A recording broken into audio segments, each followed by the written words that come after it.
Peter, I'm actually trying to find your song. I don't know which one it is, but it says Dominica what? Labor Working? Peter, when I find that song, I'll play that for you because I suspect it's your favorite song in recent times, and you really challenged me.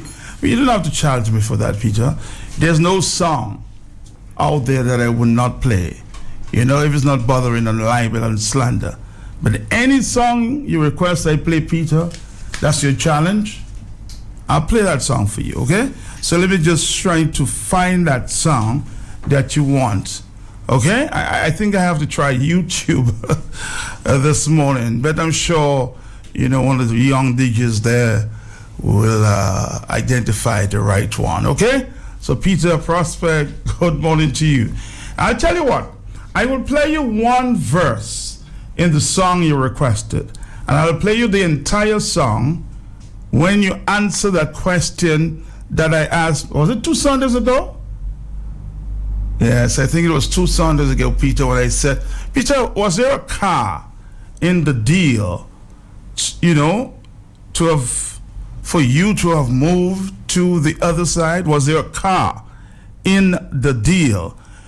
When you answer that question, I will play you the entire song, but I'll play you a verse this morning because it appears it's your favorite song in recent times. All right, we're going to come back right after this. The momentum is building. The excitement is growing. The countdown is on for the Q Family First Annual Fun Fest Show and Dance on Saturday, 30th July at the Harlem Plaza from 7:30 p.m. Get involved in the daily live on-air Best Radio Music Show hosts and Best DJ competitions right now. Be part of this fun-filled competitive entertainment event from 3 of Dominica's top radio music show hosts and personalities and 3 dynamic high-energy power drive DJs, and dance the night away with a versatile First Serenade Band, the popular C Square with Richie Farrell, Cornell P, and Carlene XP at the Harlem Plaza, Saturday, 30th July. Book that date with Richie Farrell, Cornell P.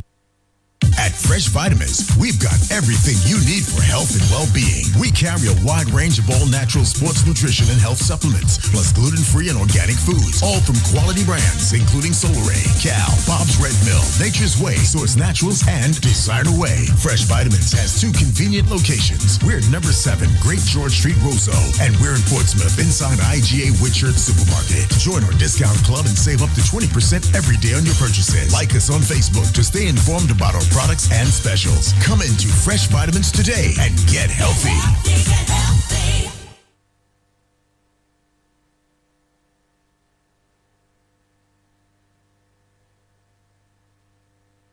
Listen to Q95 everywhere in Dominica on these frequencies. 95.1 FM, Roseau and Southwest. 95.7 FM, Castleboost and the East. 95.7 FM, Grand Bay and the South. 97.5 FM, Marigot and the Northeast. 105.7 FM, Portsmouth and the North. 105.7 FM, Laplane and the East. We are also on Digital Play Channel 100 and Channel 904. And Marpin 2K4 Channel 97. Our global website link is www.q95da.com. Link up our Wice UFM live audio stream online via TuneIn Radio. Like our exciting program pages on Facebook.com/Q95FM Radio. Follow us on Twitter.com/Q95FM Radio. Check Q95FM Radio videos and photos on Instagram. Listen to our podcasts at Q95FMradio.podbean.com and link us on YouTube at youtube.com/user/Q95FM Radio. Keep it locked to Q95, the big station. Good morning, hello. Good morning, you got the message? But of course I get the message. I tell Peter I'll play any song on the radio, any song.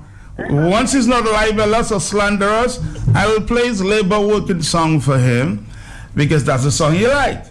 And he's been liking it more and more in the past 3 weeks. So I'm looking for the song. All right? Thank you very much. Hello. Matt, good morning. How you doing?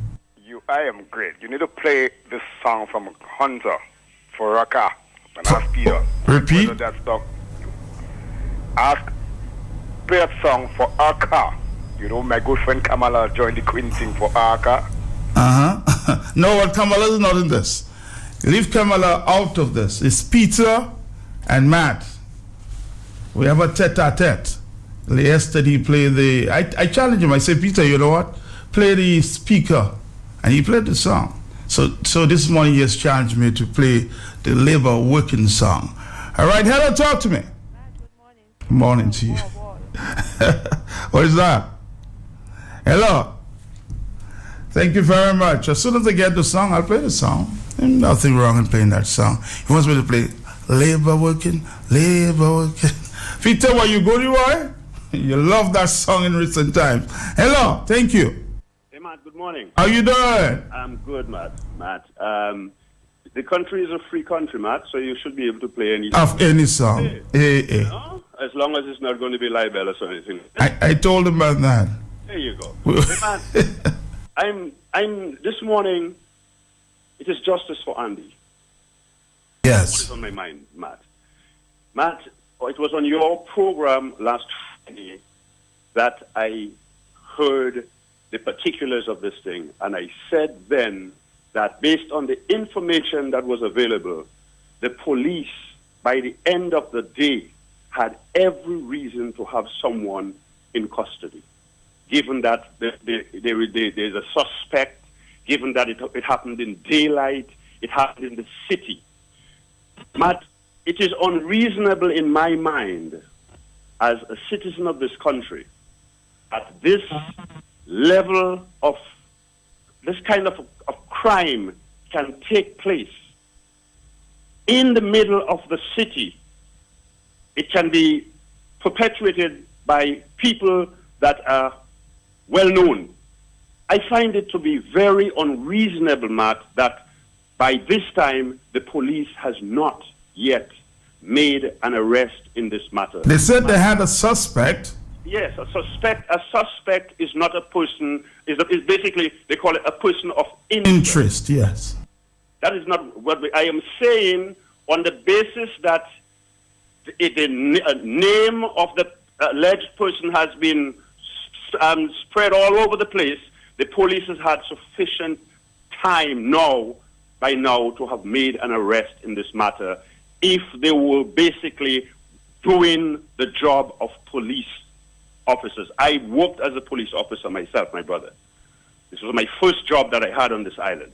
So, Matt, I am saying at this point, Matt, this morning, Matt, I refuse to go to work this morning knowing that up to this point, this poor child, this poor young man, that there's no justice for him. So what I am going to do, Matt, I am going to be at the intersection of Great George and King George V Streets, the very location that Andy was criminally burnt. So I may be burnt also, but Andy was criminally burnt. I am going there because we have reached a point where we need justice. We need answers. Justice cannot be selective, my brother. So I am going to be there, Matt. I'm prepared to be there by myself armed with my placard that is calling for justice for Andy, justice for all. Matt, I also want to take the opportunity to invite anyone who is of the like mind, who believes that if nothing else in this particular case, justice needs to be seen to be served, and it must start with the police doing the first thing. They have done many other things. So I'm inviting anybody else who's of like mind. At 9:30 this morning, I will be there with my placard, and I will be there for a significant part of the day. Matt, this is just to make the point, of where the level of injustice in our country, both in terms of the police side and the humane side, Matt. And this is basically where it's at. Matt, Matt, I would like to kindly ask those persons that are coming, while it is free, you're free to do whatever you choose to, I would only kindly ask that you please do not let us know what your political leaning is. So don't come with neutral clothing, please. I ask. Thank you very much, Matt. And you give me an update sometime later. From 9:30 this morning, I will be there with my placard. I will have a few extra placards in case case other people come, but I'm going there prepared to be there by myself alone for at least the first half of the day, my brother. Justice for Andy. This was the young man who was burnt with hot water sometime last week inside of a restaurant. And this gentleman is saying that today is Justice Day for Andy. We've heard of some suspect, but nobody thus far has been arrested.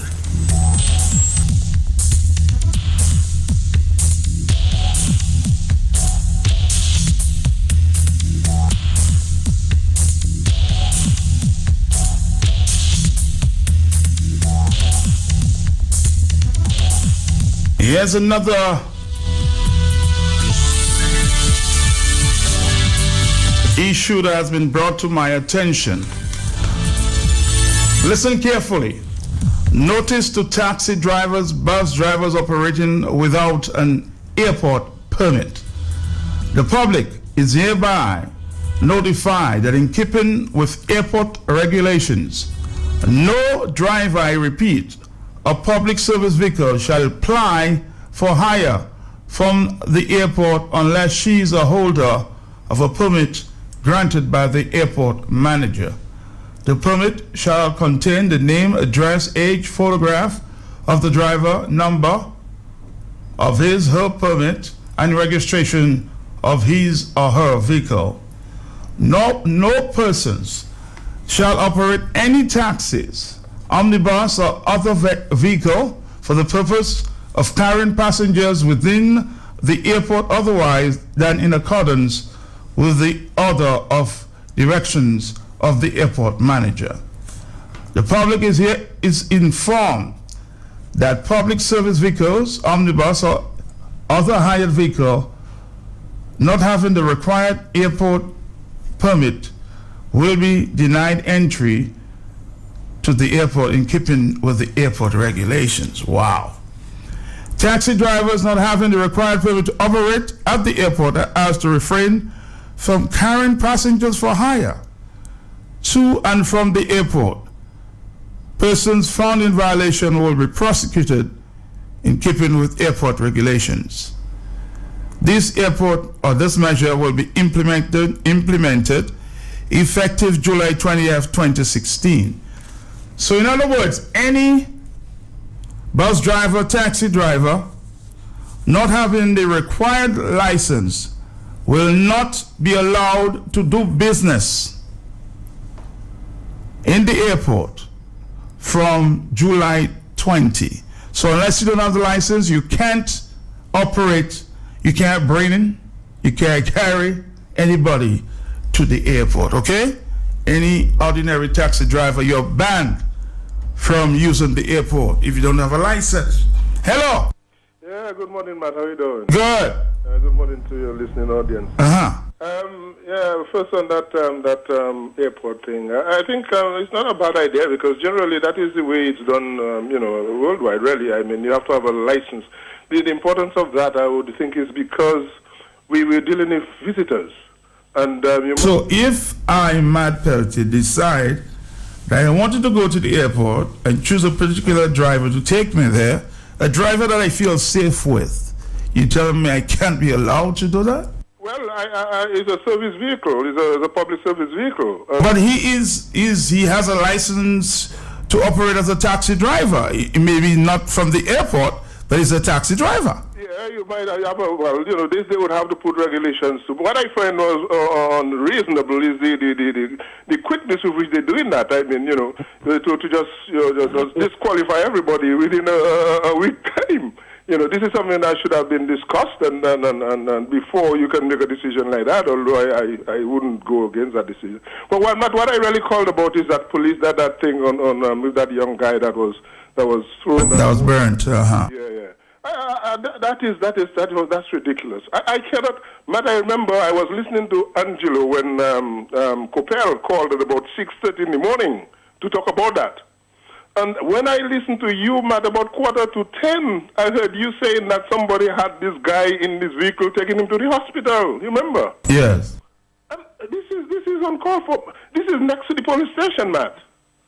And the police has the authority, the mandate. The number one responsibility of a police officer is to protect life, to save lives, Matt.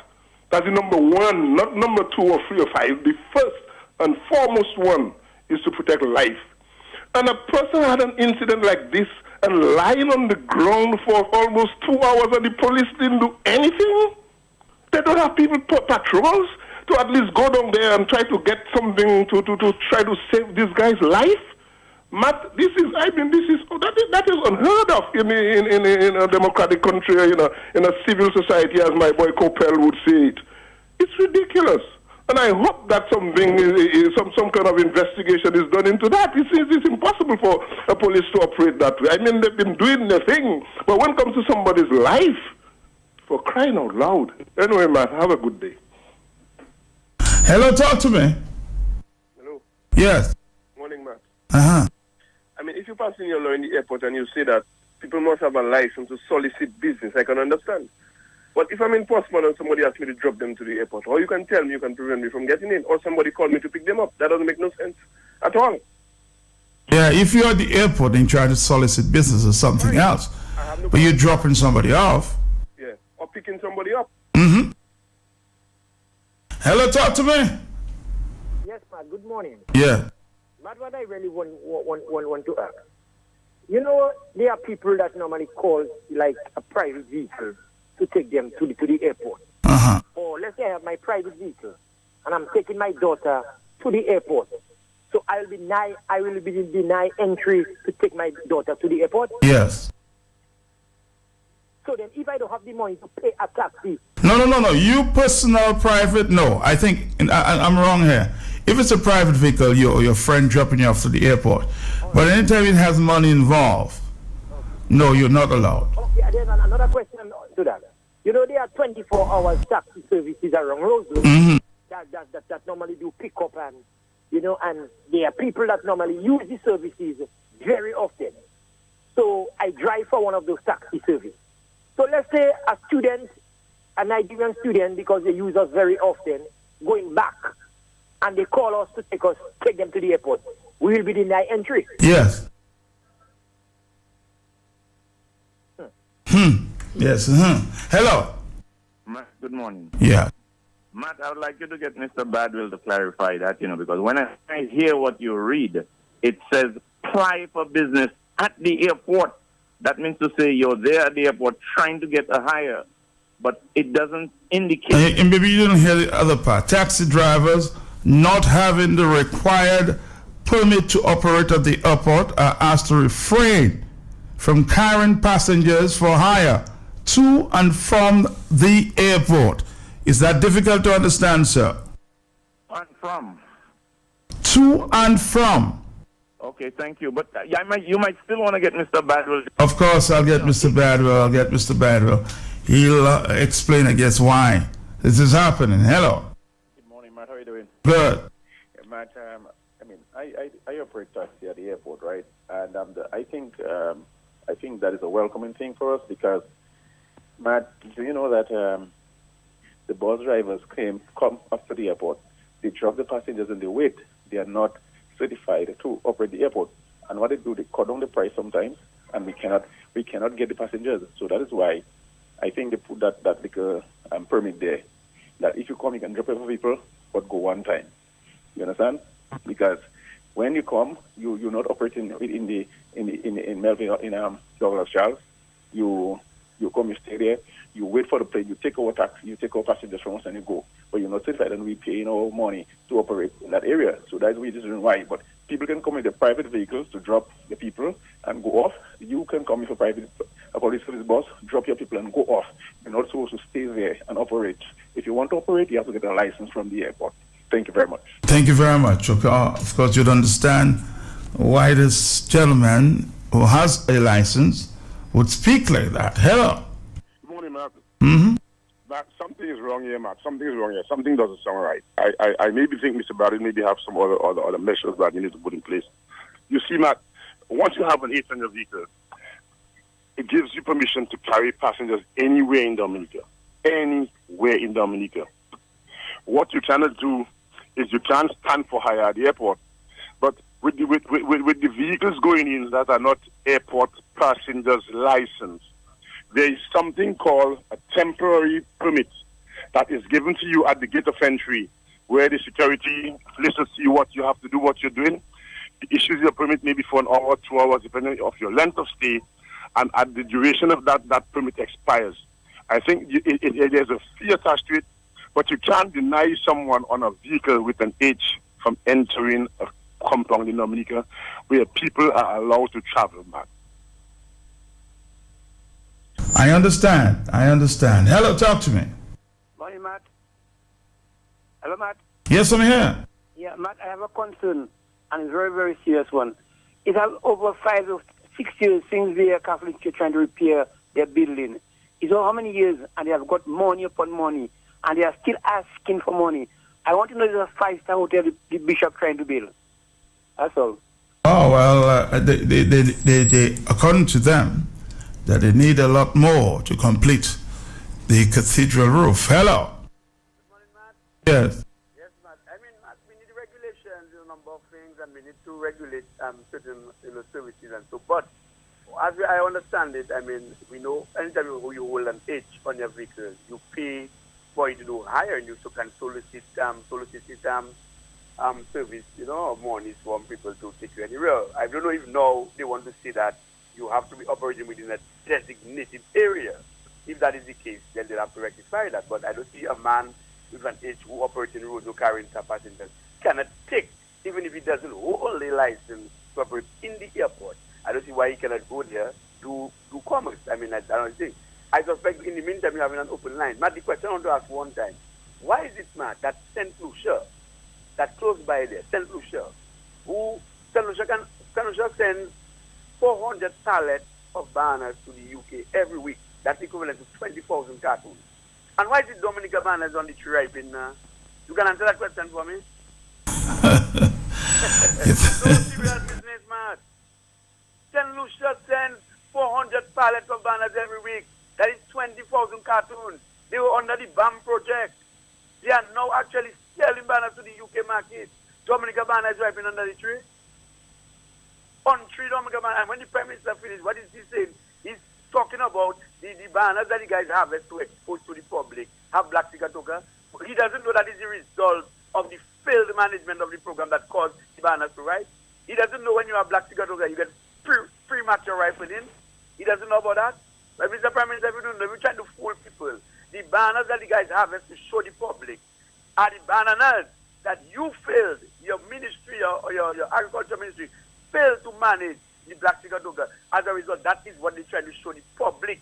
That is the end result of the failed policies of managing the black sigatoka. Have a good morning, man. Thanks for the opportunity. Have a good morning. We're going to take a break. When we come back, we'll make a stop with the physical planning department. Right after this. In your team, Madam Razad, Silte Iskino, Yali Oti Doctor, they take 2 tablets every 6 hours. Yali po 6 tablets every 2 hours. Ambulance Kiwamasi, it got Chime. When she recovered Yodi from no one, you go to Quick Care Pharmacy, Kote Halsbro. La yoke espiche tudbite bawa. Like we villa, idio, you that is Quick Care? You're the yes, ma'am, Quick Care. Every type of personalized service. It tell me satisfy. Like if you Kylie Dimawi, I get dependable, knowledgeable, trustable, and supportable service. Ma we di yes, that is a big table. I gadi avec di Howard Juju cafe vemwe. If you no honey, go and take your medicine. Yes, Quick Care Pharmacy Kote Halsbro. Service you can trust for all your prescription and over-the-counter drugs. He can, she can, they all can testify about the professionalism and benefits Kote Quick Care Pharmacy. Premier for an taxi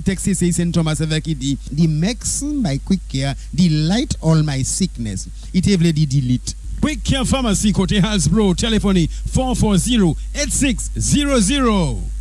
Here, shoppers, are you ready to shop smart? Well, Springfield Trading brings you S-Smart, a new shopping facility located in the Springfield Trading Complex on Goodwill Road. The smart way to shop is with S-Smart. Come and enjoy one-stop S-Smart shopping and get a large selection of quality products at competitive prices in a comfortable and convenient shopping center with spacious parking. Friendly employees, exceptional service. Exceptional service. Flexible shopping hours, 7 days a week with ATM services on site. So be a satisfied, smart shopper. A satisfied customer. Visit us today on Google Road and shop smart now. Smart. Here, shoppers, are you ready to shop smart? Well, Springfield Trading brings you S-Smart, a new shopping facility located in the Springfield Trading Complex on Goodwill Road. The smart way to shop is with S-Smart. Come and enjoy one-stop S-Smart shopping and get a large selection of quality products at competitive prices in a comfortable and convenient shopping center with spacious parking. Friendly employees, exceptional service. Exceptional service. Flexible shopping hours, 7 days a week with ATM services on site. So be a satisfied, smart shopper. A satisfied customer. Visit us today on Goodwill Road and shop smart now. Smart. Have no fear? Yay! Summer is here. Let BF Inc. bring fun and cheer. The youth series, great for you and all the friends of your crew. There is so much you can do. Sports and arts, and dance the day long. Public speaking, math, learn to write a song. So come along and bring a friend. BF Inc. giving you empowerment and more. July 25th to 30th, 2016. Convent High School. Registration only $125. Registration only $125. Our beloved island Dominica is now facing one of her most difficult challenges, recovering from the devastation and loss sustained in the wake of Tropical Storm Erica. In times like these, the collective resolve of a people is what sees them through. Digicel is committed to doing all that it can to see Dominica through this trying time. Digicel is with you, Dominica. Together, we will rebuild. Here, shoppers, are you ready to shop smart? Well, Springfield Trading brings you S-Smart, a new shopping facility located in the Springfield Trading Complex on Goodwill Road. The smart way to shop is with S-Smart. Come and enjoy one-stop S-Smart shopping and get a large selection of quality products at competitive prices in a comfortable and convenient shopping center with spacious parking. Friendly employees, exceptional service. Exceptional service. Flexible shopping hours, 7 days a week with ATM services on site. So be a satisfied, smart shopper. A satisfied customer. Visit us today on Goodwill Road and shop smart now. Smart. Have no fear? Yay! Summer is here. Let BF Inc. bring fun and cheer. The youth series, great for you and all the friends of your crew. There is so much you can do. Sports and arts, and dance the day long. Public speaking, math, learn to write a song. So come along and bring a friend. BF Inc. giving you empowerment and more. July 25th to 30th, 2016. Convent High School. Registration only $125. Registration only $125. NCCU pays you back in our $1 million rebate campaign. Members who paid their loans well in 2015 will receive money back. Check your account for your portion of the big rebates. It certainly pays to be a member, as NCCU pays you back. We're putting $1 million back into members' pockets. Not yet a member? Join the NCCU today. Left the family? NCCU wants to welcome you home. Visit a NCCU branch today. Thank you, members.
All right, for the next few minutes, listen till 9.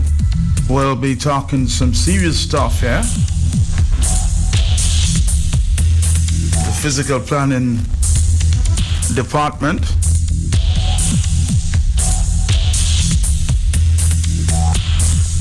Let me allow the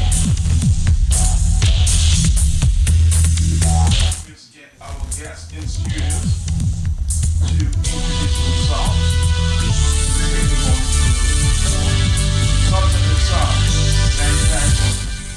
Communication. Kenny Green, just say good morning. Good morning.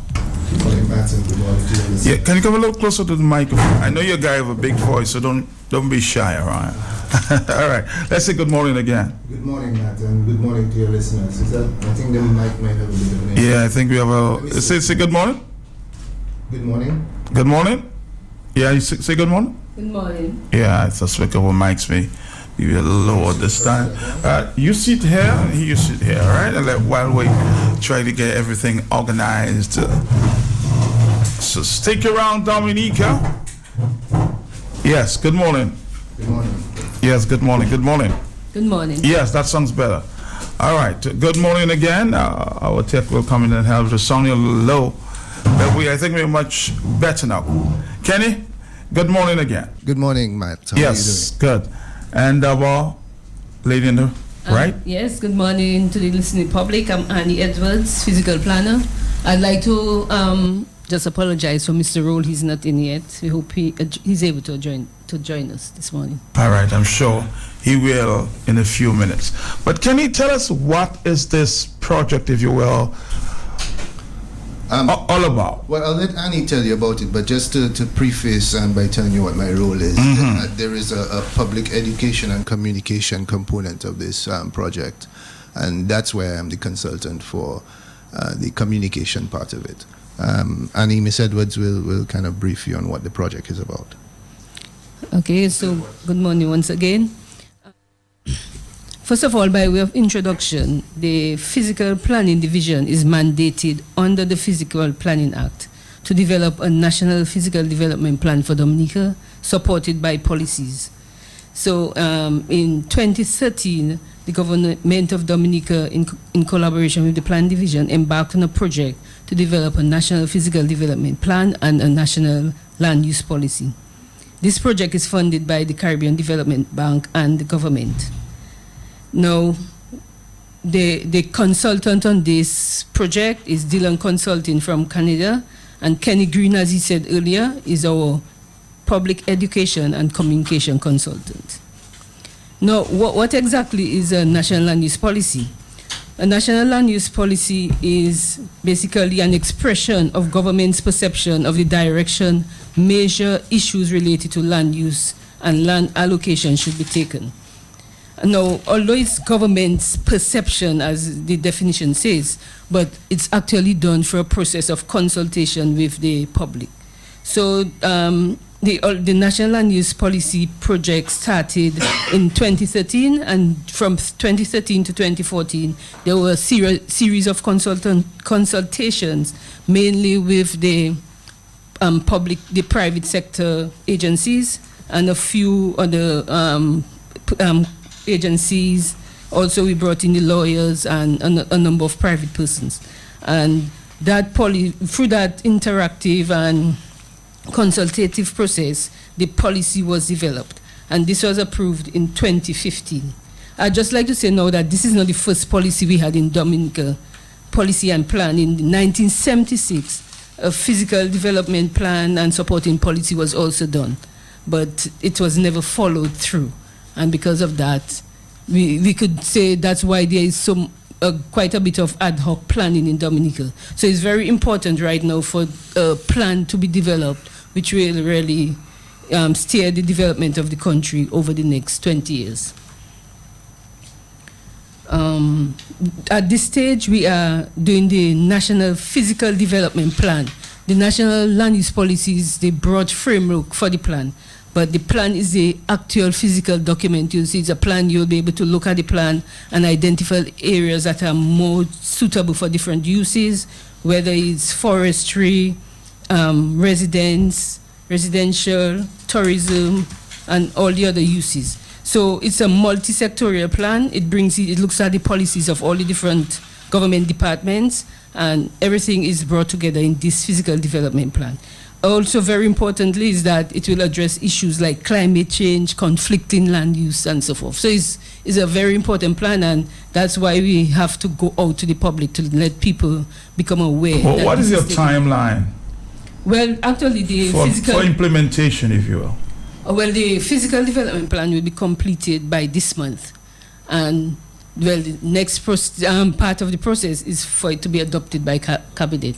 This we cannot put a timeline on, but at least we'll have the plan. So how long you've been doing this in terms of trying to, and maybe Kenny can explain, trying to reach out to the public? Well, basically the process has been multifaceted. I mean, at first there was the process of working as Mrs. Edwards spoke about the public sector stakeholders as well as the private sector stakeholders, and that included groups like the Architects Association, the Bar Association, and of course people like forestry, environmental health, etc. Because even though they're part of government, they're public sector stakeholders in the fact that they deal with the general public on all of the different matters, including things like land erosion. You have disaster, the Office of Disaster Management. You have solid waste. So all of these people, including the architects associations, the surveyors, etc., were basically brought into different sessions. And in those sessions, the draft national land use policy was presented to them so that they could give feedback. The consultant from Canada, Rory Bax from Dillon, also was here actively during that process. And then after we did the public and private sector stakeholders, we actually went out into having community sessions. We had 3 main community sessions, and those sessions included in Marigot, Portsmouth, and in Roseau, where the general public were invited to come and engage the consultant and to actually ask questions and give feedback. So there is that process. However, it's also going to be ongoing, because we've heard from some of the people out there that some of the people didn't hear about some of the sessions, etc. But the framework itself is not something that is how do you put it, does not have a voice. People have a chance to be able to make feedback on it. It is the framework for the physical development plan, and as Mr. Rowe will be able to tell you because he's now here, the physical development plan is the crucial application of all of the things. I mean, the framework sets kind of the priorities for what we think is important to us as a country, but the national physical plan is what goes into law and what enforces those priorities. Or maybe Mr. Rowe can tell us, what are you finding out, if you will, from the public, what their concerns are at this time? Well, the concerns, the public was involved, the stakeholders, we consider the stakeholders, and we had a number of meetings, different places, different villages and so on. Can you use the microphone because I'm getting a little difficulty there. The public did raise their concerns and give their feedback, and all this was really put into the policy first, and as the policy is the framework, then we are doing the physical development plan, which is really the mapping out of the areas like that are suitable, let's say, for village expansion, settlements, because all these are the things that we'll first address in the policy. You have areas that are suitable, prime lands that are suitable for agriculture. On the physical development plan, you will see those areas demarcated. For instance, we know areas in the northeast, lands are very fertile and suitable for agriculture. These will be demarcated. Places like Syndicate and some of the eastern lands like in La Plaine and Dalis, etc., and Grand Bay. So all these areas will be marked off on the physical development plan, and the physical development plan is really a map that people can come into the office, or they can go on our website and view the map. All right. But what is Kenny and Ms. Edwards? What is different and you can use this one now. It's working better. About this plan, I've heard about other plans in the past. It's not. What's different about this plan that you're talking about? Okay, from my point of view, from the communication point of view. Yes. First of all, the general public does not or is not aware of the amount of resources that they have on tap to be able to actually make their decisions. The physical planning website, for example, is a crucial resource, and you might think, well, that's all aesthetic, but it really isn't, because all of the documents for the planning permission process that people need, for example, a large amount of our landowners are in the diaspora, and they often proxy their decisions through people locally. They actually have the capability to go onto the website to pull the documents, to actually look at the information and make their applications and do things properly. So part of the win for the general public is actually knowing what is the right thing to do. And I was on a show on Q95 earlier last week, and I repeat that people in general want to do the right thing. But generally what has been the case is that the government are really poor communicators, in my opinion, in terms of actually giving access to the information. So you'll have a guy who lives in Benz and he wants to make an application for a sign outside of his place. And he'll travel all the way to come into town to come to pick up a document which he could download from the internet and fill out and have sent in. That, as in this world where time is money, that's crucial. And in some cases he might not even know that that is there.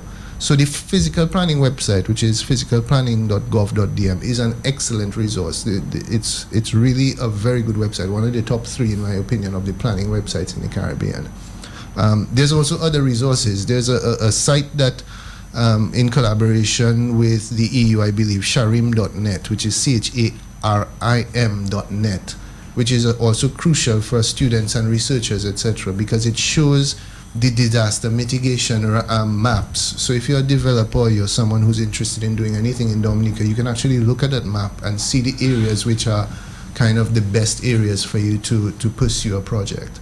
So the short answer to your question is the plan is a bit more organized, but to be honest, the crucial component is the communication and letting people understand, A, that it is vital that they know what they have to do, and B, that the planning division isn't going to just pay it lip service. They're actually going to actually follow up on it. Another question that I need to ask, a lot of the criticism of the physical planning department is that of red tape, a lot of red tape. People say, well, I do this, and I've had that there for so many months now, and it just feet dragging. Now, somebody who has been waiting for something from physical planning comes in 2 months after you, but because of their contacts within the government framework or system, this person is approved much before, long before you. So something seemed amiss there that I need to get you guys to explain to me or for me, please. The red tape. The red tape is no different to the red tape 20 years ago. It's the same red tape. Is that good or is that bad? It's the same thing. The point is that we have to understand what is the red tape. The red tape is that when you submit a plan, we check it. And if it doesn't meet the standards, then we send it back to the architect. Most people who complain are not the architects. The people who complain are the applicants, the person who's building. So they have hired an architect to do their job for them, and then the architect maybe doesn't do everything that is required. They're missing this, they're missing that, so the plans are sent back for amendments. But that is what the applicant wants. The applicant wants the government to check their drawings to make sure that everything is in order, so that when they go to build, then they don't have any problems. But so the red tape is no different. And if there's some plans that will come in, like you said, and within a month and a half or so, or 2 months, they get approved. Yes, because everything was in order. The architect did a good job. There was no mistakes, and then it moved forward, and that's how it works. But you understand where I'm coming from, Mrs. Edwards? Yes, I understand. But, I mean, the National Physical Development Plan is broader than just the day-to-day work of the planning department. It's really aimed at giving direction to the development of the land. And Tropical Storm America is a good reference point because it showed us that we have to think of where we build in Dominica. Not everywhere can be built. Sometimes at the planning department we get problems from people because their land was built to them. It's in close to the river. It's on a hillside, and they feel they must build in that spot or close to the sea. But the plan will integrate climate change issues and these kind of issues and guide people into what are the best places to build houses in Dominica. For instance, one of the very great things about the plan is that it will give you development zones. So these development zones, they are primary, secondary, tertiary, and these development zones will be the focus of development activity. For instance, the primary zone will always be Roseau, Portsmouth, and also the Northeast Marigot area, because that's where the focus in the future would be with the development of the airport. And then you have the secondary areas, you have places like Warner. So the whole aim is to focus development more rather than spread out development, so that infrastructure, services and so on can be focused in these areas and guide development. And that is what we want to achieve. And if the public understands that and comes on board, and the government in turn understand that, then development in Dominica will be more focused. All right, let's take a phone call. I'll come back to you. Hello. Yeah, thank you. The plan is a good plan. The idea is a good idea, but I am yet to understand why it should be the 2 or 3 major centers that have been educated one-on-one for public interaction. That's number one. Number two, in the new plan, where in the new plan caters for, we the public would like to have an idea or be involved in hearing the kind of new structures are going to be put in place. For example, I tell you one. If I want to build a house and I want to go 2 or 3 stories and I have plans for one floor, the penalties that is in the old law or in the old plan or on the old physical planning act is that if you go up any other height that you're not given permission to, you can go to court and pay a minimal sum. Now, a rich man can get that away, can get away with that. A poor man cannot. Now, these are the things we need to be able to hear that will be addressed, and if by public consultation, not in Marigot and Portsmouth alone. There are other parts of the country that needs to interact. So this is another point. The third one, quickly, I have been following this thing. I have heard nowhere where there's interaction with the public from a Creole standpoint. A great percentage of our population that have lands and lands that will be impacted on by this group, by this law, or this policy, or this plan. The greatest part of these people are persons who don't have internet, who don't have Facebook. And I am hearing the man for communication talking about the page, the web page of the planning department. How many hits do you all have like that? And fourthly, before, I don't want to take too much of your time, but I would like to be in one of these things. Fourthly, the issue of I've heard the gentleman who was the PR man or the communications man keep on making that statement with no facts to back it, that the majority of people with lands are in the diaspora. That fact is not correct. Most of the persons with land are here, and they need to be educated. And as much as I support the plan should have a white paper that respective groups and organizations could take the white paper and discuss and look for help. So I find this is a thing that is good. It's something that's overdue, but the process is wrong, so it's going to be bad. Thank you. Thank you. You want to answer, Kenny Graham? Yes, I did. I think this is the same guy who called Miss John Fill's show earlier in the last week. He made some very good points. First of all, I wanted to issue a correction. I did not state that the diaspora are the ones who mainly own land. I said that the diaspora are an important component because they own a lot of land in Dominica. And I think it's crucial to understand that, because they proxy, meaning that they often allocate the process to someone locally to do for them, and therefore are sometimes disconnected. And a lot of the issues that we have with land use locally are because there's an absentee landowner who is having someone else locally do things for them, and so therefore the decision-making process has been allocated to that person. So it's crucial so that those people understand what is going on. With regards to his initial concern about the main population centers being used and people in between not being informed, I understand that. But however, the process isn't over. We're not stopping. So there's going to be other consultation sessions where we will talk to the general public in pretty much all of the areas that he defined. But B, we also looked to try to group the population centers together, simply because, you know, I think this gentleman is in the Salisbury area, if I stand corrected if he wasn't.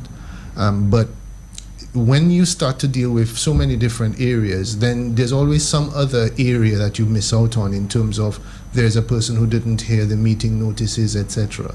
So that will happen, and we'll continue to go through the exercise of communicating to people. The communication process doesn't end.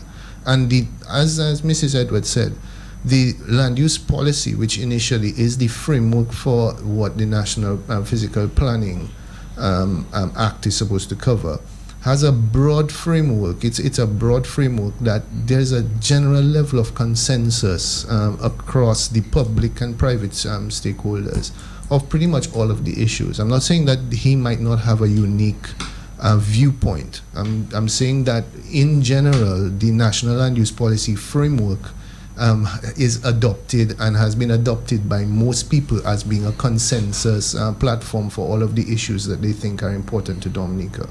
On the more substantive issues with regards to policy, I'm not a policy maker, but I want to reiterate that the gentleman's points are legitimate, and the feedback, I want to get the feel that the feedback shouldn't be seen as confrontational, simply because this is not a fight. Whatever happens, if someone brings in a feedback and they feel that they have a view they want to put in, all views should contend. There's no need to feel like there is a need to make it seem like they're being marginalized, because all viewpoints in the end will have to contend and come to the table on this. And one other point, this is, although it's a 20-year plan, it will be reviewed every 5 years, so there'll be always opportunity for people to come in, give their views, and this will be taken into consideration later. Mr. Roll, I think you wanted to make a point of that. No, well, I wanted to make another point in terms of the plan, that, you know, you have all the different agencies, tourism, agriculture, housing division, all these different agencies, plans have been put into this plan. So let's say a developer from outside wants to come in to develop plan. At least they can go on the website and they can see the plan. People nowadays stay out of Dominica, buy land for development, and they would want to know. First of all, they want to know that you have a plan, because a plan shows that you know where you want to go. And so they can see on the website from out of the island, and then look at the plan and then buy a piece of land and know what they're about. You know, if they want to buy a piece of land for tourism development, then the website shows them where the areas that are really prime for tourism development, and they can do that. A quick point, Matt. Also, I missed answering that point. There is going to be, and there is ongoing planning for a Creole communication on this project. So it's, and there's a jingle. The campaign theme is actually "My Land, Your Land," to indicate that basically everyone impacts each other with the decisions they make. All right, we don't have so much time, but let's take a phone call here. Hello. Hi, good morning. Morning. I'm calling from the community of Scottsdale area.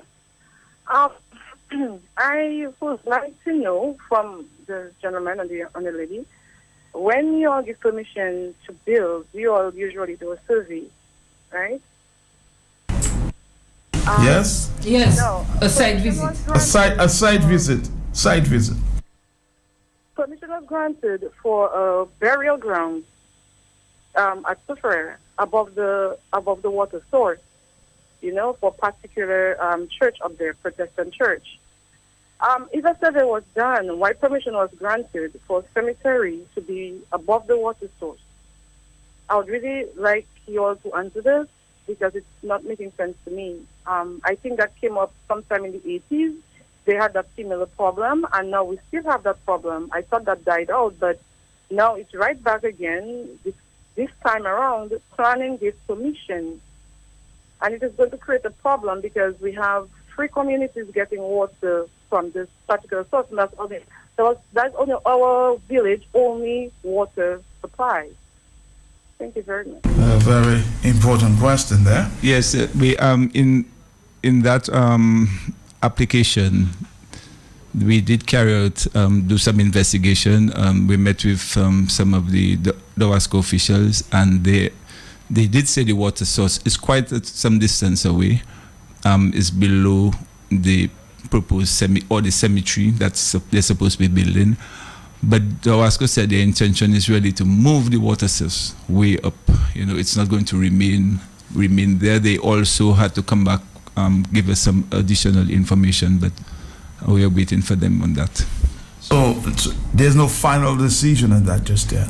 Permission was granted, but the intention of Dawasco, from what they told us, was that they're going to move the water source way up because development has occurred way beyond the water source itself. So they have to move the water source.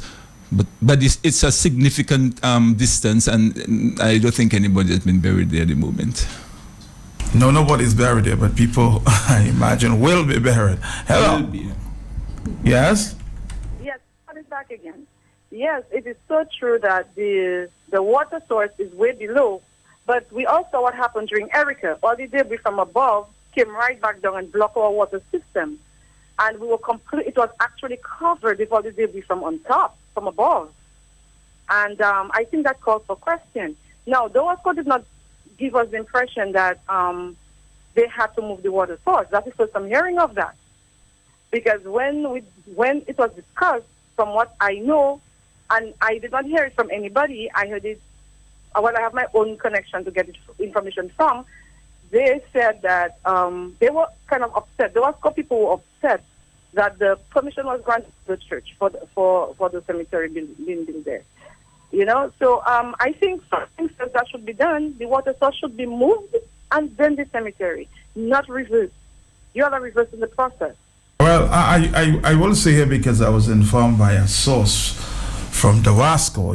You know, he was the first person who brought it to my attention. So there seemed to be some concern, and even when you investigate a little further. So officials from Dawasco giving conflicting reports there. All right, 449-309-5996-97. We have to wrap it up in a minute, and I'll give the team around the table there. You know, to have a discussion like that, Kenny, you need a lot more time for an important decision like that. Yeah, but you are a very difficult medium to get time on. Yeah, but it can be arranged. It can be arranged. So we'll talk another time. Hello. Hi, Matt. Good morning. Yes. I would like to ask the people from the planning division what happens in the circumstance where someone does not pick an application to plan and they proceed to build a structure. And I think Mrs. Edwards will understand what I'm talking about. And the person has violated the act. What is the appropriate action that is going to be taken in that case? I'm talking more specifically because this is how I talk. My neighbor here, Mr. Gifford Irish, has built a structure which the planning division has decided is not only unsafe physically, but also there is a health hazard. Notwithstanding having taken Mr. Irish to court on 2 separate occasions, that building is still there and causing a great deal of difficulty to myself in particular and to the other neighbors in the Checkwell Valley. I'd like to have some kind of a response from whoever is in charge of physical planning as to how a matter like that is to be resolved. All right, don't answer that question just yet. I'll give you 2 questions. They say you nest in 2 birds. I don't say kill anymore. You nest 2 birds. Another question. Government's grant of 15 acres of land in the Cabrits National Park for the construction of the Kempinski Hotel by the Act of Parliament last year is a violation of National Land Use Plan. Why is no one, I repeat, why is no one saying anything about this? Two questions. The first question is, well, Mr. Shillingford said it right, that the planning division did take Mr. Irish to court, and the court ordered that he do certain things. He hasn't done that. It's a very big structure. The structure, according to the court, is unsafe, and the planning department is in the process of making arrangements to demolish the building. The other one concerning the Cabrits, well, the Kempinski Hotel. Kempinski Hotel. By Act of Parliament. I say it's a violation of the National Land Use Plan. Why is nobody saying anything? I don't know if it's a violation of anything, because the government went to Parliament and they did what they had to do in that regard. I don't even want to say how it is quoted, how it was done, but they did what they had to do to secure the land and remove it from the Cabrits National Park. We had done a physical development plan, a zoning plan for the Cabrits Portsmouth area a few years ago, which we presented to the government. That small area was demarcated in our plan for tourism development. Certain things have to be done. They have to do a proper EIA and address the remainder of the swamp. But we had because of the beach front, etc. We felt that it was a site, even before Kempinski came along, that was suitable for tourism development. Mm-hmm. Nonetheless, there are certain mitigation measures that have to be put in place, and to protect the swamp and to protect the surroundings, etc. But sooner or later, that's just what happened. But sooner or later, the whole hillside of Cotton Hill will be developed, and we are also in the process of developing mitigation measures to address those developments that will come in that area. You want to make a comment before you wrap up, Kenny? I know I need to ask Mr. Rowe many more questions, but the time is Well, the questions that were asked were good questions. I just want to say that the communication, the whole point of doing this is to get people to engage with the planning division. Mm-hmm. There is no cost to engaging. You mentioned about red tape. Anyone who lives in a developed society, for example in the US, the UK, etc., mm-hmm. understand that red tape when it comes to planning permission, even to paint your fence, much less to even mow your grass. It has some level of bureaucracy.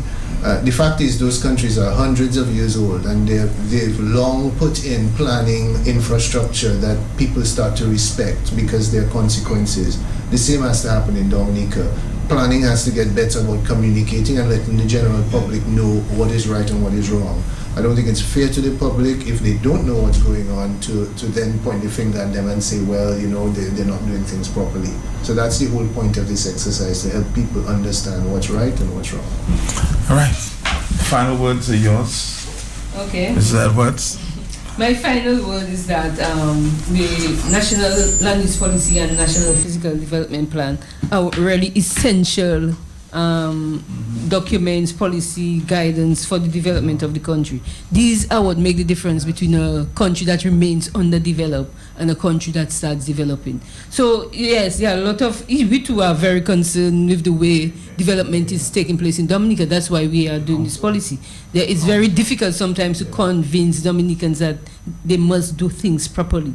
So this is a first step, and we would really like the public to come on board, ask the questions before you purchase the land, come to the department, because a lot of people have ended up in situations where they purchase land and could not build on them because it's unsafe. So it's really a situation where we are leading the way for the future development of the country, and we'd like Dominicans to really, come on board and be a part of the process. All right. As I said, I needed a lot more time, but we have little time. I'm sure we'll we will be able to arrange. Yeah, we have actually a monthly placement of media. So I guess we'll get another chance to come on either next month or this month actually. Yes, yeah. we'll try that. Give you a full hour. All right. Okay, so we can talk a little more. All right, you can ask Mr. Roll all the questions I need to ask him. All right. Thank you very much. Thank you. Thank you very much. The full team this morning. All right.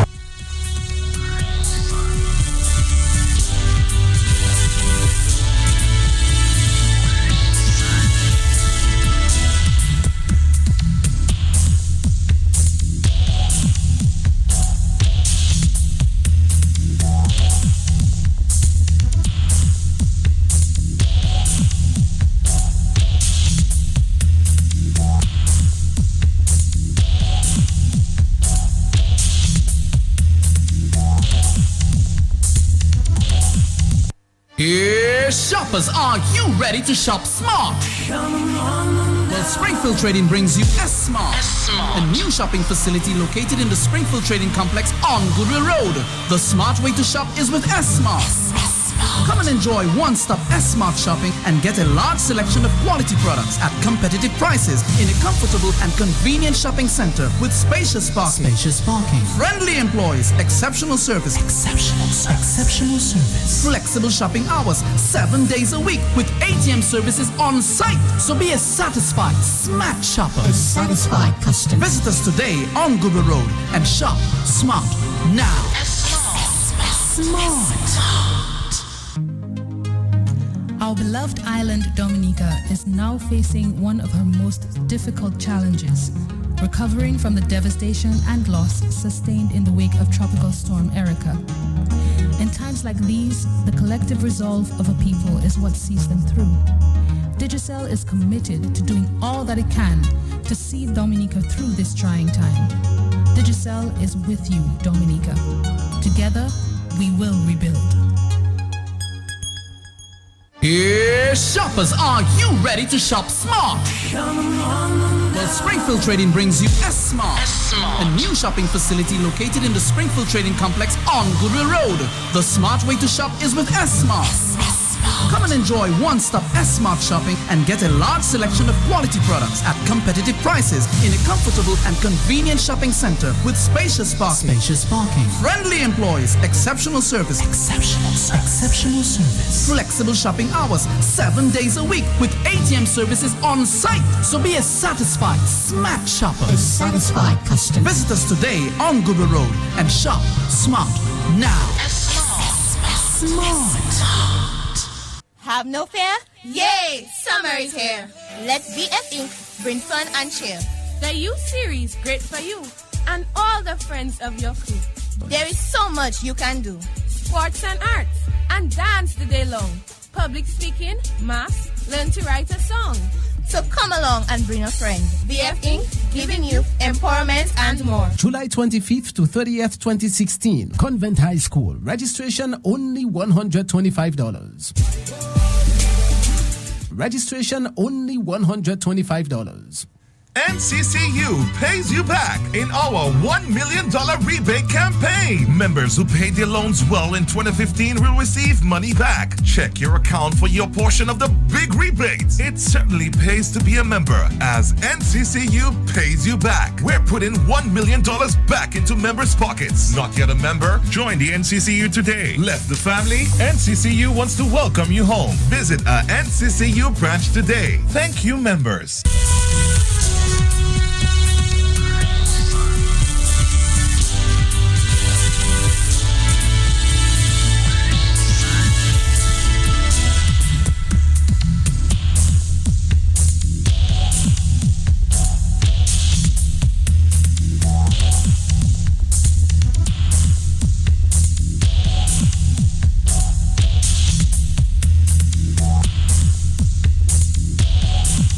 We have a few things to talk about, but so little time.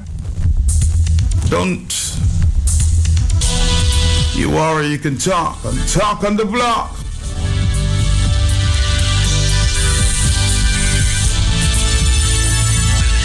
But we have a special stop with the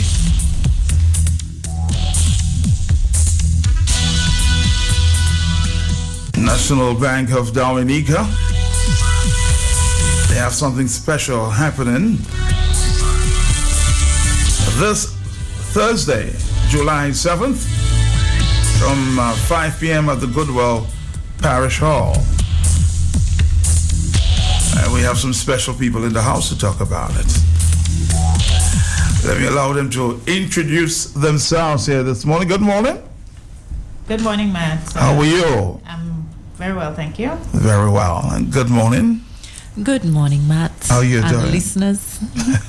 I'm well, thanks. All right, good to have you this morning.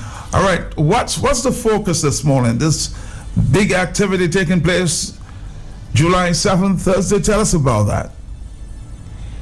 Well, first of all, let me tell you my name. Of course. Yes, my name is Lisa Latouche from the marketing I thought everybody department. knows Lisa. You think so? Just joking. From the marketing department of National Bank of Dominica Limited, and with me here is Suzanne Piper, also from the marketing department. All right. So what is really happening on Thursday? I'm already excited. Matt, it is an exciting event, so you should be excited. All right. Right? And it's a free event for homeowners and potential homeowners. Mm-hmm. So listeners, even if you do not intend on building today or tomorrow, you may want to build next year or the year after. So this is very pertinent information that you will be receiving at this event. And it's going to be at the Goodwill Parish Hall from 5 p.m. on Thursday 7th. That's this Thursday. Mm-hmm. And we invite the general public, everybody, to come and listen to very relevant, pertinent information on what to expect during the construction process, how NBD and other stakeholders can assist, how construction is evolving with climate change, energy saving strategies, and other relevant information. So we've partnered with other people in the industry, a very experienced architect, quantity surveyor, energy saving specialist, who will give information on construction. Mm-hmm. So people should start getting there by what time? 5 p.m.? Well, we are starting at 5 p.m., so they should be seated by 5 p.m. But whoever cannot make it at 5 p.m., that's fine as well. They will definitely, the event is twofold, as a matter of fact. So people will get a chance to interact one-on-one during the mini trade show, yes. So we're having the presentations first, and then we're having a trade show after. It's a mini trade show where we invite other people within that industry. So the public, the people can have a chance to interact one-on-one with them and ask whatever questions that they want to. Well, because many people think it's an easy process, but then you realize, I never knew there was so much trouble. That's right, man. And where we are in the financial services area, we see the mistakes that people are making, and we feel that it is important to educate potential home owners, even those who are purchasing instead of constructing, so that they can avoid the mistakes. And these mistakes are typically very costly mistakes. So we see a need to educate in that area specifically, so that we can assist people, because as a bank, we are not just a bank, we are a partner, and we're not just about lending you the money, but we want to make sure that your project is successful. And part of making your project successful is educating you in terms of all the areas that Lisa just highlighted, so that at the end of it, you come out with what you want out of the project. Okay, they're asking two very important questions here. Are you thinking about purchasing land, building or buying your dream home? Do you plan on renovating, or are you thinking about implementing energy saving strategies? So you can join them there on Thursday. I'm sure you can ask all the questions that you need to ask, right, Lisa? Definitely. As Lisa mentioned, we will be having specialists in architecture, in quantity survey, in energy savings, renewable energy areas. We'll have the insurers there as well. So you can ask your insurance questions, those types of things. So we're trying to put a full package together for a potential home owner because as we were just talking about, it's a very complex process and people really don't understand how complex that process is. There are so many different things that come into play when you're constructing. So we wanted to bring everybody who's involved in that process in one place so that people can have the opportunity to interact and ask their questions. Somebody wants to ask a question. Hello? Yes. Hi, my brother. Good morning, Mr. Pelton. Good morning to your guest in studio. Mm-hmm. What they're talking about, I guess it's a government-initiated plan. No, we're talking the NBD. I suspect you're hearing us. You're on the internet a long time after we spoke, but you were referring. We spoke to the planning department earlier, so I suspect you're conflicting the two. Okay, so that's what happened to you. All right. My brother, yeah. Thank you very much. I suspect he listened on his internet. It's a delay there. So he's hearing things that happened before. 4493095, 4493096, and 4493097. If you want to call from the overseas line, it's 305-432-9624. All right? But now we're talking open house for homeowners and potential homeowners to take place Thursday, July 7th, 2016 from 5 p.m. at the Goodwell Parish Hall. Anything else that you want to add? Of course, Matt. NBD will be there in full force because a very important step in the constructing or purchasing process is financing. And people often don't realize that planning for financing comes way in advance of just coming up for a mortgage. So we want to educate the public as well in terms of the process regarding financing for a mortgage, what needs to happen so that you can qualify easily for a mortgage. In order to do that, there's a lot of preparation that has to happen in sometimes the years before you are ready to construct. So we will be there in full force, NBD, ready to answer questions and to guide the potential homeowners at that event. Hold on, somebody wants to ask a question. Hello. Hello. Yes. Are you hoping to decentralize that meeting, for example, in Marigot? Are you hoping to have the meeting somewhere out of Roseau? That's the question. It's something, thank you for asking. We will certainly consider it. We're holding this first one. We want to see how successful it's going to be. We also want to see, potentially what people are asking for in terms of certain types of information. So we certainly will consider. All right, thank you very much. So they will consider. Good question. Hello. Next question. Are you there? No. So I imagine people want this meeting out of the city. Hello. Hello, good morning. Mm-hmm. Will you have a section where your house is for sale? Okay, and usually will you have a section and to advise people, how to go about buying it, and defaulters who have, you repossess the houses and so on. Will you have a section on that? All right. Certainly, that information will be available in terms of the houses we currently have on the market for sale. So you do have some on sale as we speak? Yes. Okay. 4493095, 4493096, and 4493097. We're going to come back after this. As you take the next step in your academic journey, you may need help paying for your education expenses. The National Bank of Dominica Education Loan will help you fund your education, whether locally, regionally, or internationally. Talk to us. Learn more about our competitive interest rates and other great features and benefits. Find out how you can qualify. Visit us or call 255-2300 today and have the life you want with an NBD education loan.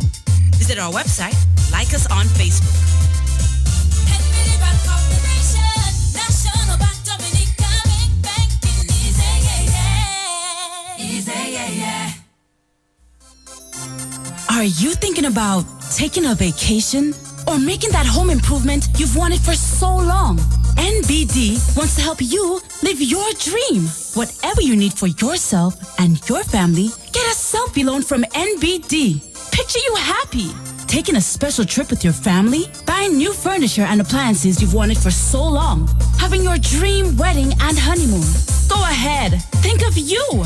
Call NBD today at 255-2337 and take advantage of our new low rate. You deserve it. If you have already obtained your selfie loan from NBD, remember to enter our selfie contest on our Facebook page at facebook.nbdominica.com. Terms and conditions apply. NBD, your partner, your bank. All right, let's go back to our team around the table from the NBD Open House for homeowners and potential homeowners come Thursday. Okay, Matt, so we invite people to register for this event. Of course, registration is free. They can get a registration form at any of our branches, or they can call me at 255-2611 and we can discuss it further. We just want to let people know that they don't have to register in advance, that registration can be done at the event. And so we invite all your listeners to come to our event and learn about what to expect during the construction process. Thank you so much. Final words from you? Yes, we have been getting some good response so far regarding the event, but we wanted to share it with a wider audience because we want to make sure, as the lady indicated from Margaret, that as wide a population as possible can be exposed to the information. So we encourage everybody, if you can register before, come in and register. We have some very pertinent topics that we want to educate people on. We did not touch on the area of renewable energy, but that will be an aspect that we'll be talking about. A lot of homeowners are asking about solar energy and those types of things. So here's your chance to get some more information on some of those topics that you've been wanting to learn about. Thank you so much. Hope you step by sometime soon. You can talk about other things as well. All right, take care now. Bye-bye. Thank you. How about you too? As you take the next step in your academic journey, you may need help paying for your education expenses. The National Bank of Dominica Education Loan will help you fund your education, whether locally, regionally, or internationally.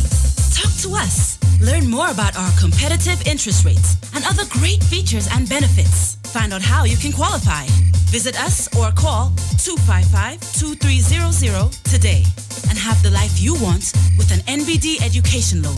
Visit our website, like us on Facebook. NBD Bank of the Nation, National Bank Dominica, make banking easy, easy, yeah. Are you thinking about taking a vacation or making that home improvement you've wanted for so long? NBD wants to help you live your dream. Whatever you need for yourself and your family, get a selfie loan from NBD. Picture you happy, taking a special trip with your family, buying new furniture and appliances you've wanted for so long, having your dream wedding and honeymoon. Go ahead, think of you. Call NBD today at 255-2337 and take advantage of our new low rate. You deserve it. If you have already obtained your selfie loan from NBD, remember to enter our selfie contest on our Facebook page at facebook.nbdominica.com. Terms and conditions apply. NBD, your partner, your bank.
pays you back in our $1 million rebate campaign. Members who paid their loans well in 2015 will receive money back. Check your account for your portion of the big rebates. It certainly pays to be a member, as NCCU pays you back. We're putting $1 million back into members' pockets. Not yet a member? Join the NCCU today. Left the family? NCCU wants to welcome you home. Visit a NCCU branch today. Thank you, members.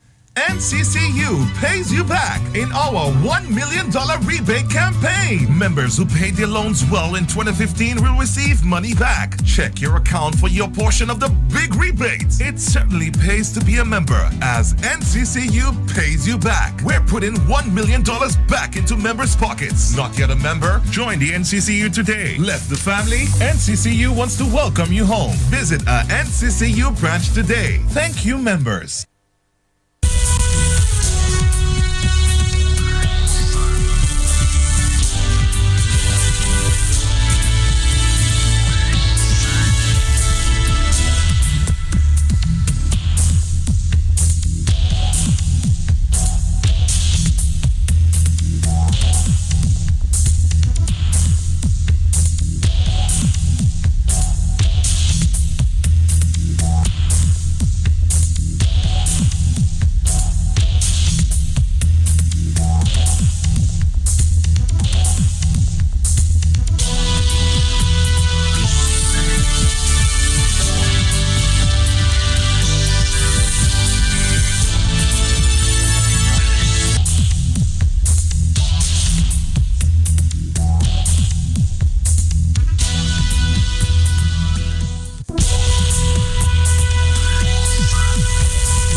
To buy your very own vehicle? AutoTrade Limited offers special discounts on all vehicles, new and used. 6% interest rate, 6 months, no interest, no monthly payments for the first 2 months. This promotion runs till August 31st, 2016. Our sales representatives are standing by. Call 613-2496 or 617-2497. AutoTrade Limited is not just a vehicle, it's a relationship. Thank you. And we're here with AutoTrade for the next few minutes as well. There's something special that they couldn't wait to announce, and they had to announce today. But Anna's in the house. I'm always happy to have her. How are you doing? Very well, thank you, man. Good morning. Good morning, Dominica. Mm-hmm. Yes, like you said, we had something too good to hold on until Thursday, so we had to bring it to our listening public and our future car buyers today. Tell us what's going on, Anne.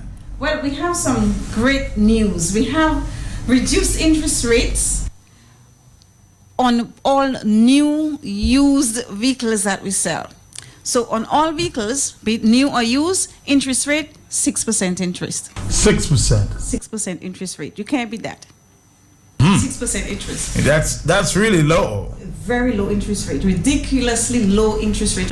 Imagine on a brand new car, you pay 6% interest. Wow. That's phenomenal. Also, on top of that, we have 6 months no interest. So you come in, you qualify for a vehicle. For the first 6 months, you pay no interest. Very interesting, Ahmad. It's too interesting. That's too interesting. Okay, so you have a 6% no interest, 6% sorry interest rate, and 6 months no interest. And for the first 2 months, there will be no monthly payments. So you pay nothing for the first 2 months. So that's what we're going to be discussing this morning, man. Now tell us about the cars that you have, and I guess the pickups that you have. You know that you're offering these great deals on. These exciting deals. They're brand new pickups, Matt. Brand new 2016 Nissan Frontiers. If you cannot do a brand new and you want an SUV, we do have used SUVs like the Toyota RAV4 that you can get on those great deals. It's 6 months, 6% interest, 6 months no interest, 2 months no payments. We also have cars. We have brand new cars, our Kia Picanto, We have small size SUV like the Suzuki Vitara. We have a whole range of vehicles that can suit whatever type of driving style or whatever suits your lifestyle. Be it work, be it church, be it family, we have a vehicle to suit any of your lifestyle. All right, we're going to come back right after this. Are you looking to buy your very own vehicle?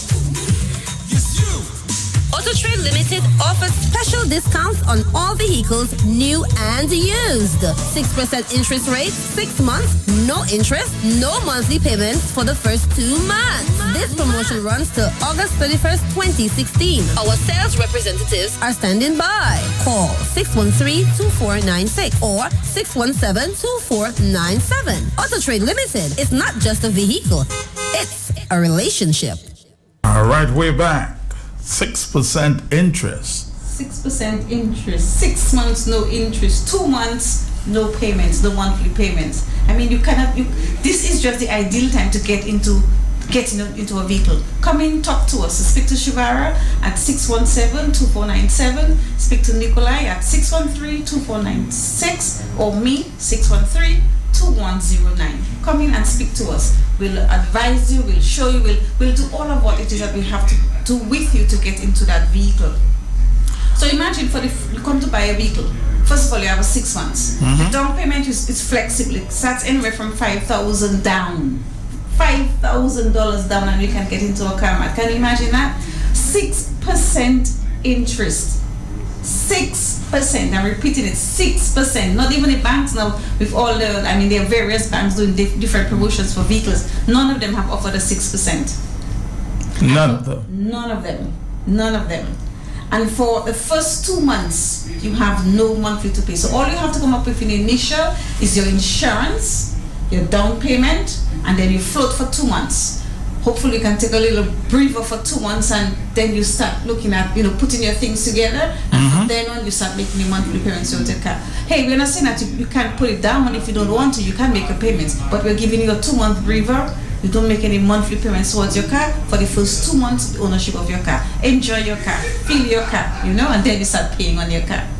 I like that. Back after this for our final moments. Are you looking to buy your very own vehicle?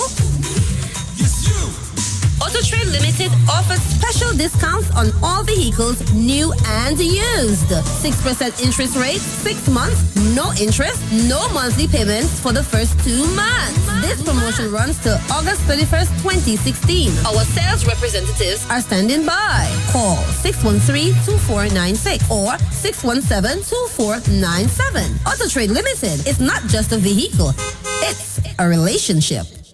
All right, we're back with Ann to tell us about the numbers we should call at this time to make contact and get all the necessary information. All right, to get all of these, you can contact Shivara 617-2497, Mr. Boston at 613-2496, or myself at 613-2109. Now, in addition to all of these, the interest rates and the no monthly for 2 months, we still have the promotion for the farmers and the public servants. So they too can fall in that category. So if you're a farmer or you're a public servant and you want to get that pickup, you still fall in that category where the down payment is $10,000, you get 6 months, no interest, 6% interest rate, and no payments for 2 months. So you can fall into that category as well. And we also have some giveaways attached to that. Well, you get a $200 voucher, free oil changes, free tire alignment for the life of the vehicle, tire rotation for the life of the vehicle, tire alignment, you get 1 free tire alignment. You get a $50 voucher for anything at our store, for accessories, air fresheners, whatever it is that you want at our store, and our preferred interest rate of 6%. 6%. For? 6% on any vehicle, new, used, 6%. All right, well, thank you, Ann. We'll be coming down to see you. I imagine I'm talking we, a number of persons that are saying, hi. Please, man. What a deal. Come and see our dealers, come and speak to our sales representatives. They're quite knowledgeable. They're very friendly, more than happy to assist you. Come on down and see us. Let's get you into that car. We'll see you soon. Thank you, Mike. Are you looking to buy your very own vehicle? AutoTrade Limited offers special discounts on all vehicles, new and used. 6% interest rate, 6 months, no interest, no monthly payments for the first 2 months. This promotion runs till August 31st, 2016. Our sales representatives are standing by. Call 613-2496 or 617-2497. AutoTrade Limited is not just a vehicle, it's a relationship. Have no fear? Yay! Summer is here. Let BF Inc. bring fun and cheer. The youth series, great for you and all the friends of your crew. There is so much you can do. Sports and arts, and dance the day long. Public speaking, maths, learn to write a song. So come along and bring a friend. BF Inc. giving youth empowerment and more. July 25th to 30th, 2016. Convent High School. Registration only $125. Registration only $125. Are you thinking about taking a vacation or making that home improvement you've wanted for so long? NBD wants to help you live your dream. Whatever you need for yourself and your family, get a selfie loan from NBD. Picture you happy, taking a special trip with your family, buying new furniture and appliances you've wanted for so long, having your dream wedding and honeymoon. Go ahead, think of you. Call NBD today at 255-2337 and take advantage of our new low rate. You deserve it. If you have already obtained your selfie loan from NBD, remember to enter our selfie contest on our Facebook page at facebook.nbdominica.com. Terms and conditions apply. NBD, your partner, your bank.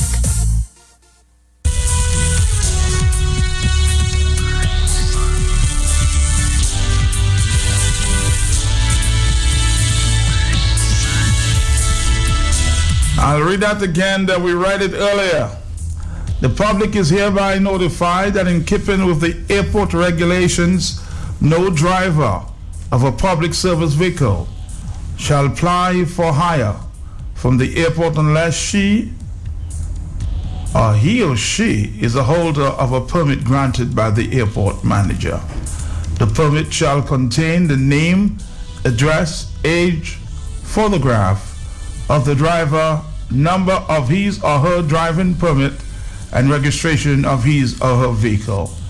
No person shall operate any taxi, omnibus, or other vehicle for the purpose of carrying passengers within the airport otherwise than in accordance with the order or directions of the airport manager. The public is informed that public service vehicles, omnibus, or other hired vehicle not having the required airport permit shall or will be denied entry to the airport in keeping with the airport regulations. Taxi drivers not having the required permit to operate at the airport are asked to refrain from asking or carrying passengers for hire to and from the airport. Persons found in violation will be prosecuted in keeping with the airport regulations.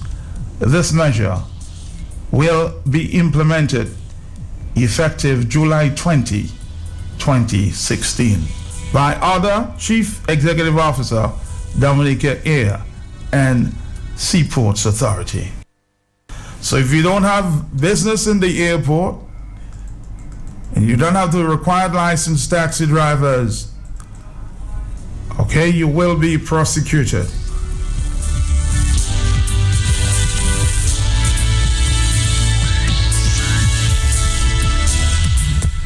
Good morning, hello. Matt? Yes. Somebody who knows about this thing should come and explain it. Because, Matt, this never happened nowhere else before. Anywhere else, you get a taxi and go to the airport. There are the taxi men at the airport. We know that. And they still can't even tell you that you're not to use them. So they should come and explain it. Because if I am living in Portsmouth and I want to go to the airport, someone can take me to the airport. If I come off the plane, then they can say, well, you have to take the airport taxi. But I think someone should come and explain it. Thank you. Thank you very much.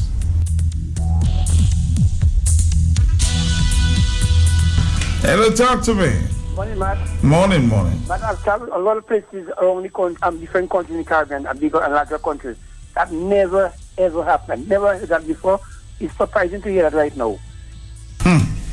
That's all.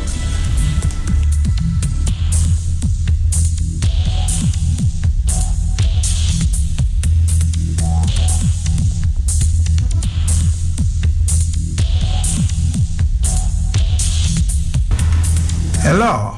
Yes, Matt. Mm-hmm. Yeah, again. But what I understand, what I know in the of the past, Of the past, right? You say? In other countries, it's not of the past. In other countries, there are areas where private, that are not Private taxis, yes. that are not authorized, to use the airport taxi. You drive in, put on your passengers, and go. And there are places where you are not authorized, but you can park And walk and get your passenger, yes. So, man, if a case like that is going on now, the taxi drivers will suffer because all the private buses has to do now. You stand by the gate outside by the bridge, walk up to the airport and solicit their business and say, airport, Roseau, $20. So who's going to and just drag them down by the bridge? Who's going to suffer? The taxi men that are authorized to drive at the airport will suffer.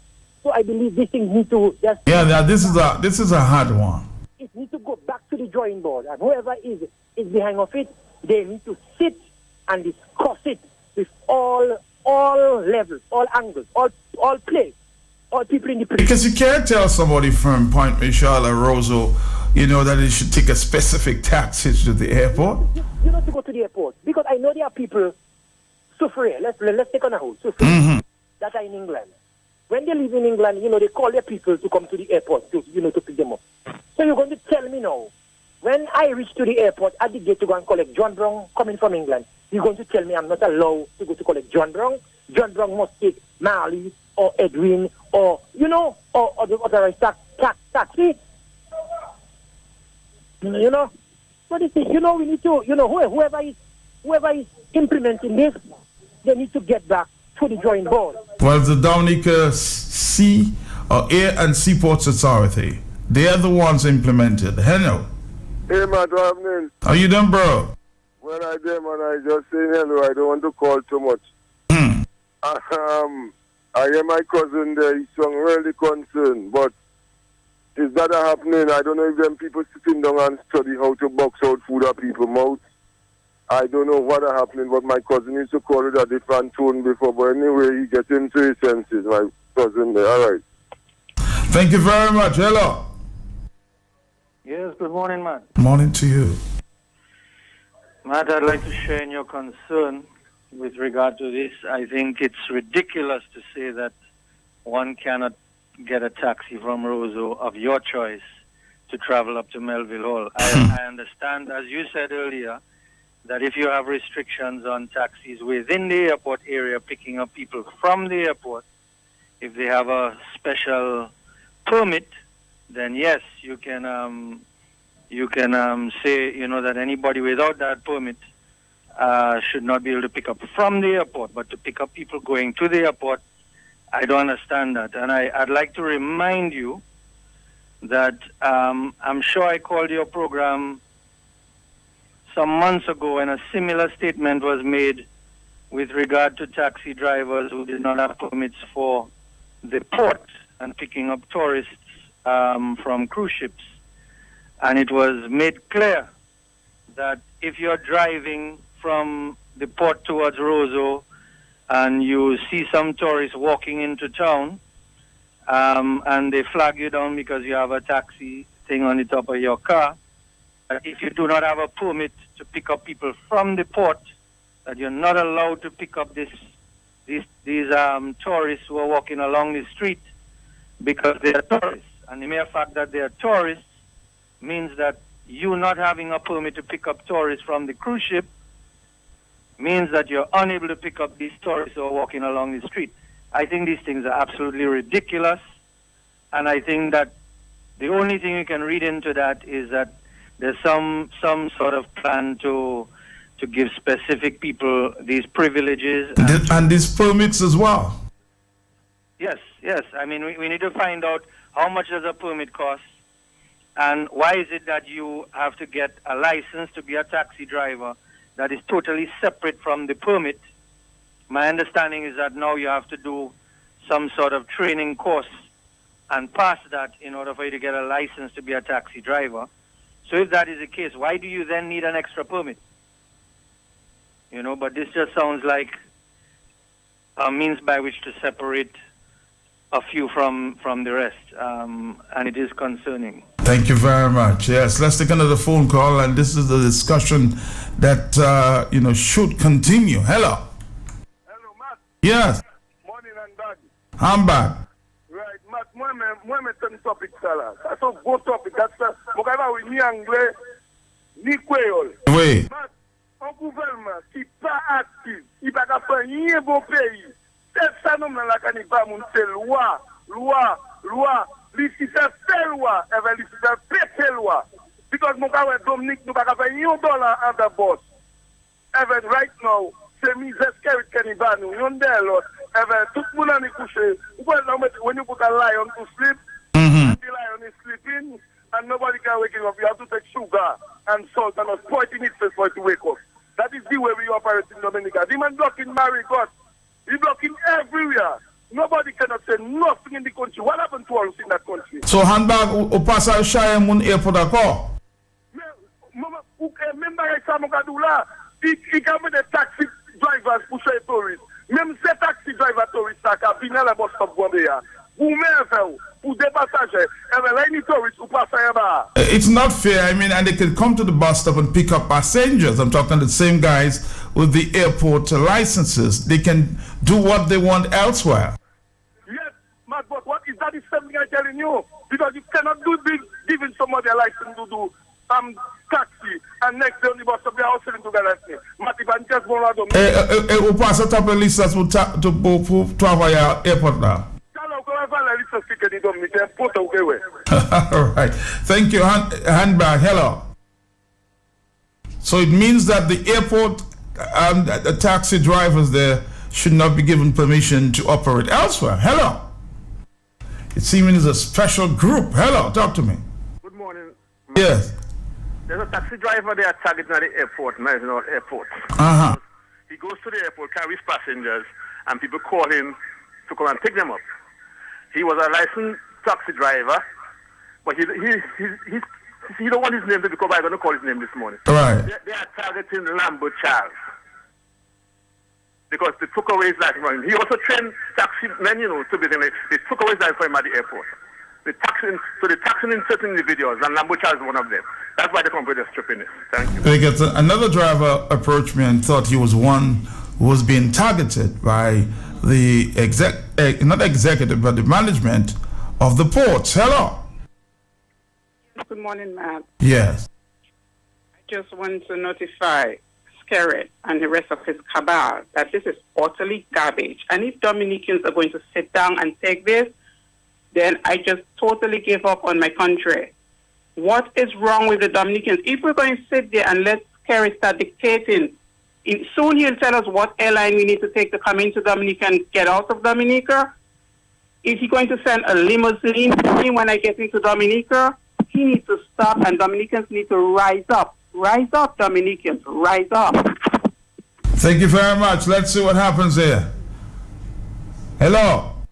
Yeah, nothing not passing in Parliament for our children. But they're passing all kind of license and putting pressure on all kind of things. And what for them to study, they don't study. What a country.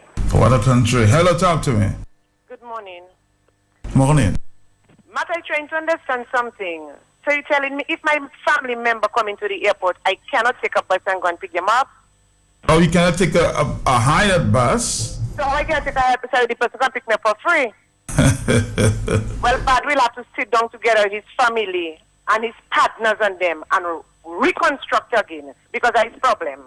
Thank you very much. I'm trying to find the sense in this. It doesn't really make sense. Hello, talk to me. Yeah, morning, Matt. Yeah. I was just going to say the same thing the lady said. If my brother, I come to Dominica, my brother wants to take me back to the airport or pick me up, that cannot happen.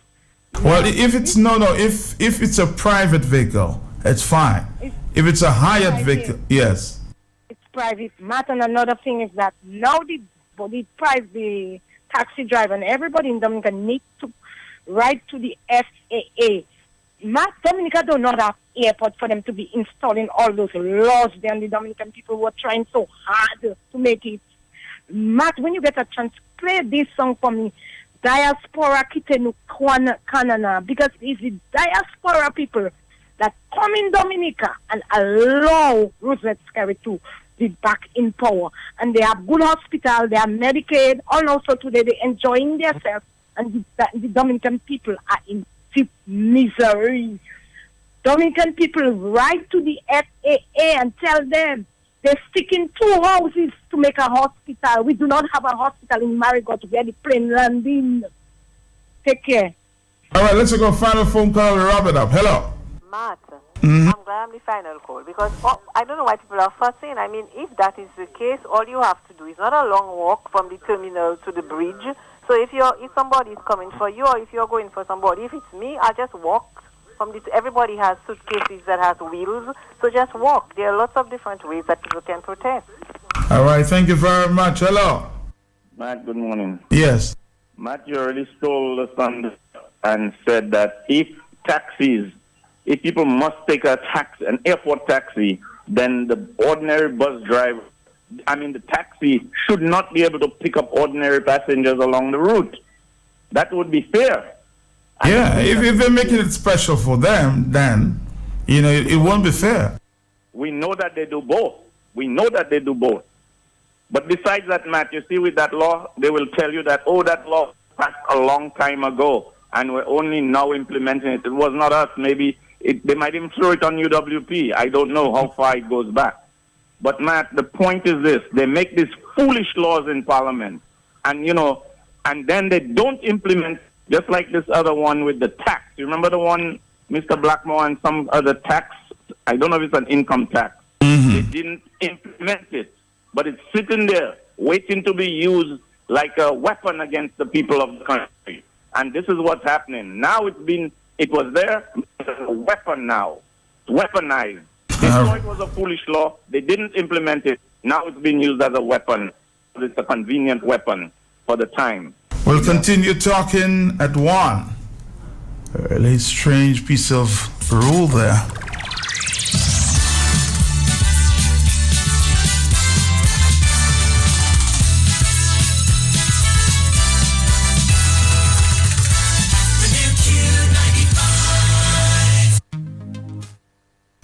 Good morning and welcome to Q95's morning news update for today, Monday, July 4th, 2016.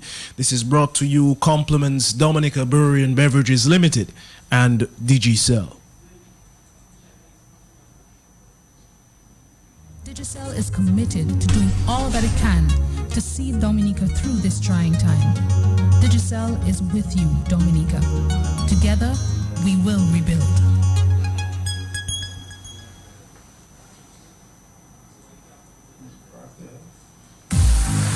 This summer, it's Broth and Booze at Miranda's Corner every Saturday from 1 p.m. Enjoy Miranda's mouth-watering broth with Kubuli Chebe Sao and El Dorado Rum. Tickets $20. Call 245-4934 or check Facebook for details. Partners include Flow, Kubuli Chebe Sao, Belfast Estate, El Dorado Rum, Majaf Trading, and Vibes Radio. Welcome back. In news this morning, DPSU General Secretary Thomas Later is encouraging unions to extend their reach, emphasizing that unions must begin to go to other areas and provide representation for employees where it would not have been represented traditionally.